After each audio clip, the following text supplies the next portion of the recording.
안녕하세요. 2026년 2월, 외국인이 코스피에서만 11조 원을 팔아치웠다는 헤드라인에 다들 심장이 좀 철렁하셨을 겁니다. 네, 그렇죠. 이제 시장 끝났나? 이런 공포감이 느껴질 정도인데요. 오늘 저희는 여러분이 보내주신 자료들을 가지고 이 소란스러운 시장의 안개를 좀 걷어내 보겠습니다. 네. 진짜 큰 손들, 그러니까 기관과 외국인 투자자들이 이 혼란을 틈타서 어디에 돈을 쏟아붓고 있는지 그 비밀스러운 발자취를 한번 추적해 보겠습니다. 맞습니다. 오늘 분석의 미션은 바로 헤드라인에 속지 말자 이거예요. 헤드라인에 속지 말자. 네.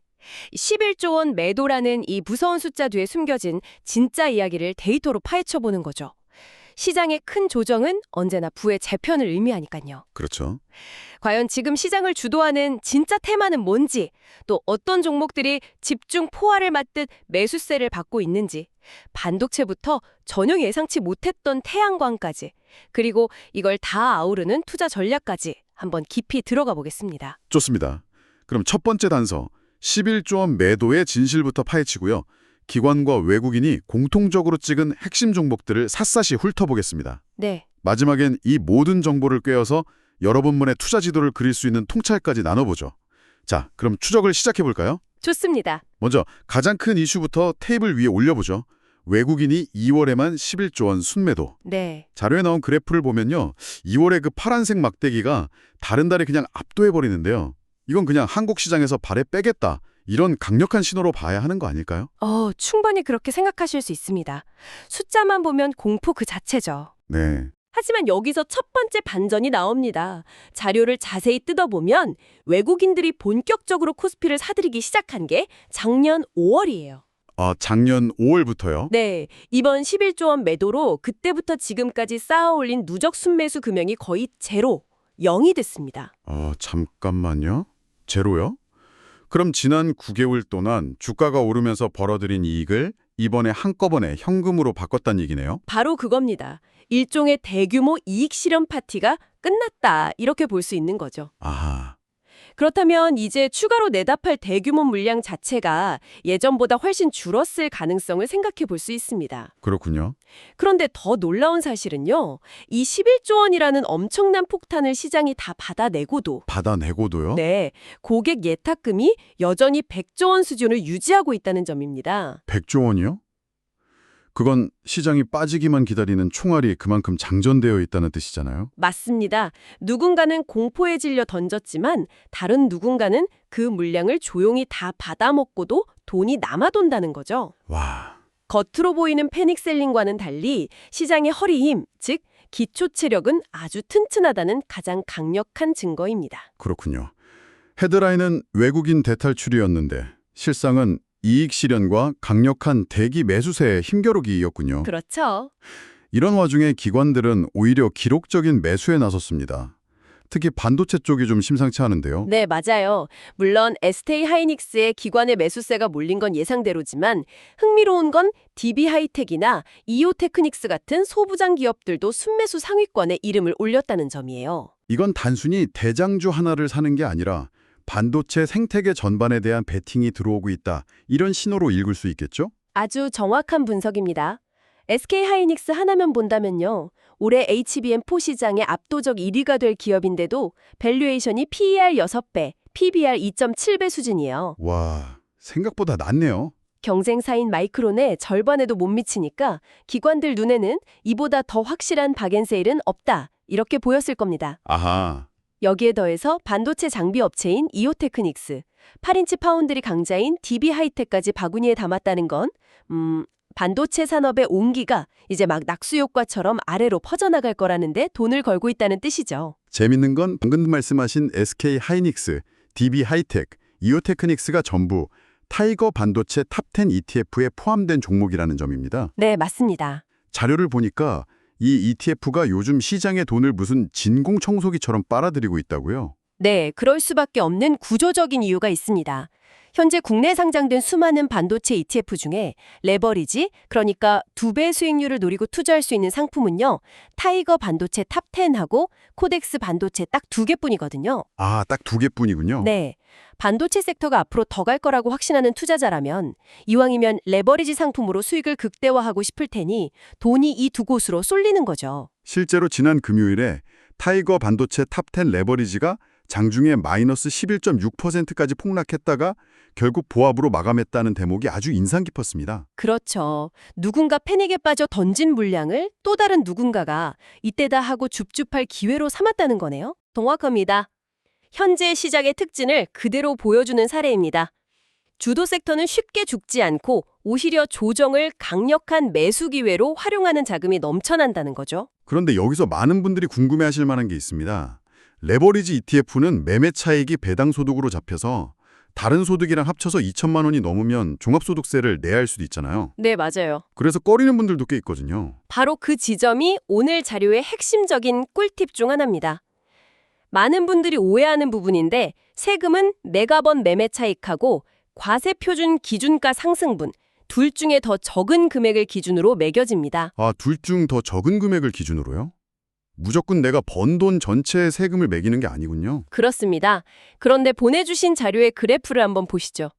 정말 신기한 현상이 나타납니다. 어떤 현상이죠? 타이거 반도체 탑10 레버리지와 코덱스 코스닥 150 레버리지 두 상품 모두 연초 이후 주가는 올랐는데 과세 표준 기준가는 오히려 떨어졌어요. 아, 정말요? 이게 무슨 뜻이냐면 올해 이 ETF들을 사서 지금 수익을 본 투자자들은 사실상 세금이 한 푼도 없는 비과세 상태라는 겁니다. 와, 이 사실을 아는 것과 모르는 건 엄청난 차이죠. 이건 정말 아는 사람만 아는 정보네요. 반도체는 예상했던 주도주인데 이번 잔력에서 정말 뒤통수를 한 대 맞은 것 같은 섹터가 있었습니다. 어떤 거죠? 기관 순매수 1위가 LK캠이라는 회사인데 원래 반도체 소재 회사로 알고 있었거든요. 네, 맞아요. 그런데 갑자기 태양광 관련주로 부각되면서 급등했어요. 반도체 이야기하다 말고 웬 태양광이죠? 바로 그 지점이 시전이 큰 대림이 바뀌고 있다는 신호입니다. LK캠이 주목받은 건 페로브스카이트라는 물질 때문인데요. 페로브스카이트요? 이름이 좀 어려운데 그게 뭔가요? 이걸로 태양전지를 만들면 기존 실리콘 방식보다 훨씬 저렴하고 효율적으로 전기를 생산할 수 있어서 꿈의 신소재로 불립니다. 이 기술력이 재조명 받은 건데 단순히 한 기업의 기술력 때문이 아니라 거대한 시대적 흐름과 맞물려 있습니다. 바로 AI 데이터 센터가 전기를 잡아먹는 하마라는 문제 때문이죠. 이제 퍼즐이 맞춰지네요. 그래서 신성희 엔지도 기관 순매수 13위에 올랐군요. 이 회사가 데이터 센터 지붕에 태양광 모듈 설치하는 사업을 하니까요. 맞습니다. AI 데이터 센터를 지으려면 엄청난 전기가 필요한데 그 전기를 어디서 끌어올 거냐가 지금 실리콘밸리의 최대 화두입니다. 그렇죠. 원자력 발전소는 짓는데 10년이 넘게 걸리죠.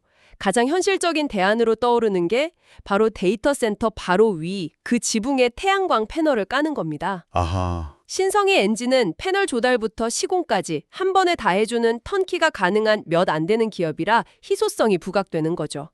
자료에서는 태양광이 2월의 주도 테마가 될 가능성이 높다고 못 받고 있습니다. 알겠습니다. 시장의 큰 흐름이 반도체라는 메인 플롯과 AI가 파생시킨 전력난 그리고 그 대안인 태양광이라는 서브 플롯으로 흘러가는군요. 네, 그렇게 볼 수 있죠. 그 외에도 자료에는 숨은 강자들이 꽤 있었습니다. 덕산아이메탈은 기관 순매수 5위인데 마이크로 솔더볼이라는 분야에서 세계 시장 점유율 70%를 차지하는 독점 기업이라고요. 마이크로 솔더볼이라고 하면 감이 잘 안 오실 텐데 쉽게 말해 AI 칩처럼 고성능 반도체를 기판에 연결하는 아주 미세한 땜납 구슬입니다. 땜납 구슬이요? 네. 반도체가 고도화될수록 더 작고 정밀한 솔더볼이 필요한데 이 시장을 덕산 하이메탈이 꽉 잡고 있는 거죠. 독점적인 지위네요. 네. 여기에 더해 올해 영업이익이 200% 이상 뛸 거라는 전망이 나오니 기관들이 달려들 수밖에요. 그런 기술주를 틈에서 화장품 회사 제닉이 기관 순매수 상위권에 오른 건 정말 이색적이었습니다. 이건 또 어떻게 해석해야 할까요? 이건 요즘 투자의 트렌드가 얼마나 다이나믹하게 변하는지 보여주는 아주 좋은 사례입니다. 그래요? 틱톡 같은 SNS에서 콜라겐 마스크가 그야말로 대박이 났습니다. 그런데 그 콜라겐 마스크의 핵심 기술인 하이드로겔 원천 기술을 가진 회사가 바로 제닉이거든요. 원천 기술을 가지고 있군요. 네. 작년 4분기에는 고객사 재고 조정 때문에 실적이 안 좋았지만 지금은 전 세계에서 주문이 밀려 들어와서 공장을 풀가동해도 모자랄 지경이라고 하죠. 마지막으로 외국인 순매수 1위, CNG 하이테크도 흥미롭습니다. 이 회사는 유리기판, HBM, SOFC까지 요즘 핫하다는 테마는 다 발을 걸치고 있네요. 그래서 별명이 테마 백화점입니다. 테마 백화점이요? 네, 차세대 반도체 패키징 기술인 유리기판부터 HBM 공정에 쓰이는 화학약품 공급 시스템, 그리고 데이터 센터용 친환경 에너지원으로 주목받는 SOFC 연료전지까지 우와. 미래 성장 산업에 여러 갈래의 파이프라인을 꽂아두고 있는 거죠. 하나의 스토리가 아니라 여러 성장 스토리를 동시에 사는 효과가 있어서 외국인들이 주목한 것 같습니다. 반도체, 태양광, 심지어 화장품까지 이렇게 구체적인 종목들을 보니까 사고 싶은 마음이 드는데요. 네, 그렇죠. 제한이 있더라고요. 이런 종목들을 굳이 하나하나 살 필요가 없다고요? 이건 무슨 뜻이죠? 핵심은 지금 시장에 들어오는 돈의 성격을 이해해야 한다는 겁니다. 돈의 성격이요? 네, 자료의 분석에 따르면 지금 유입되는 자금은 특정 종목의 재무제표나 기술력을 꼼꼼히 분석해서 들어오는 똑똑한 돈의 비중도 있지만 그보다는 시장 전체가 좋아질 것 같으니 일단 올라차자는 성격의 자금도 많다는 겁니다. 아, 숲 전체가 울창해질 것 같으니까 어떤 나무가 좋은지 고르기보다 일단 숲 반으로 들어가고 보자는 자금이라는 거군요. 그렇죠. 이럴 때는 좋은 나무 하나를 고르려고 애쓰는 수고보다 가장 빠르게 성장하는 숲 자체를 사는 게 더 효율적인 전략일 수 있다는 겁니다. 하지만 시장 전체를 산다는 건 그만큼 원치 않는 종목들까지 함께 담는다는 뜻이잖아요. 네. 주도주가 명확해 보이는 지금 상황에서 굳이 분산 투자를 하는 게 오히려 수익률을 깎아먹는 선택이 될 수도 있지 않을까요? 바로 그 지점이 중요합니다. 그래서 자료에서도 아무 시장이나 사지 말라고 강조하죠. 아, 예를 들어 코스피의 대표 지수인 코스피 200 ETF를 보면 금융주나 자동차 같은 전통 산업 비중이 높아서 AI가 이끄는 지금의 산업 변화와는 다소 거리가 있습니다. 그렇겠네요. 반면에 자료에서 추천한 타이거 반도체 탑10은 말 그대로 반도체 핵심 알짜만 모아놓은 것이고 코스닥의 코스닥 150 지수는 제약, 반도체, 2차 전지, 로봇 같은 성장 섹터가 전체의 80% 이상을 차지합니다. 그러니까 같은 시장을 사더라도 구시대의 유산을 많이 짊어진 시장이 아니라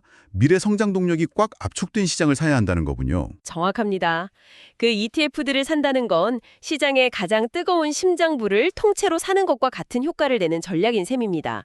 굳이 개별 종목의 변동성에 스트레스 받을 필요 없이 시장의 큰 흐름에 올라타는 거죠. 오늘 이야기 한번 정리해 보겠습니다. 2월에 11조 원 외국인 순매도라는 공포스러운 헤드라인 뒤에는 지난 9개월간의 이익 실현 파티가 끝나가고 있다는 점과 네. 100조 원의 대기 자금이 시장을 든든하게 받치고 있다는 반전이 숨어 있었습니다. 그리고 그 혼란의 틈을 타 큰 손들은 저평가된 반도체 생태계 전반과 AI 시대의 새로운 에너지 대안으로 떠오른 태양광, 그리고 독점적 기술력이나 트렌드를 가진 개별 강소 기업들을 조용히 쓸어담고 있었죠. 마지막으로 이렇게 주도주가 명확해 보이는 시장에서는 오히려 개별 종목을 고르는 수고 대신 시장의 핵심 성장 엔진만을 모아놓은 타이거 반도체 탑10이나 코스닥 500 같은 ETF로 대응하는 것이 더 현명한 전략일 수 있다는 통찰까지 얻었습니다. 네, 결국 시장의 진짜 이야기를 읽고 그 흐름에 가장 효과적으로 올라타는 지혜가 필요한 시점이라고 할 수 있겠습니다. 오늘 분석 자료에는 사모펀드 매수 상위 종목 리스트도 포함되어 있었습니다. 특히 YG1의 사례를 들면서 사모펀드의 매집은 실패하지 않는다라는 아주 도발적인 코멘트가 있었죠. 네, 흥미로운 부분이죠. 여기서 여러분께 마지막으로 생각해볼 질문을 던져봅니다. 기관이나 외국인보다 어쩌면 더 긴 호흡과 더 높은 확신으로 투자하는 사모펀드의 움직임을 추적해보는 것은 어떨까요? 그들이 대량으로 매집한 흥국석유, LK캠, 스파이어 같은 종목들 속에 어쩌면 우리가 놓친 다음 주도주에 대한 단서가 숨어 있을지도 모릅니다.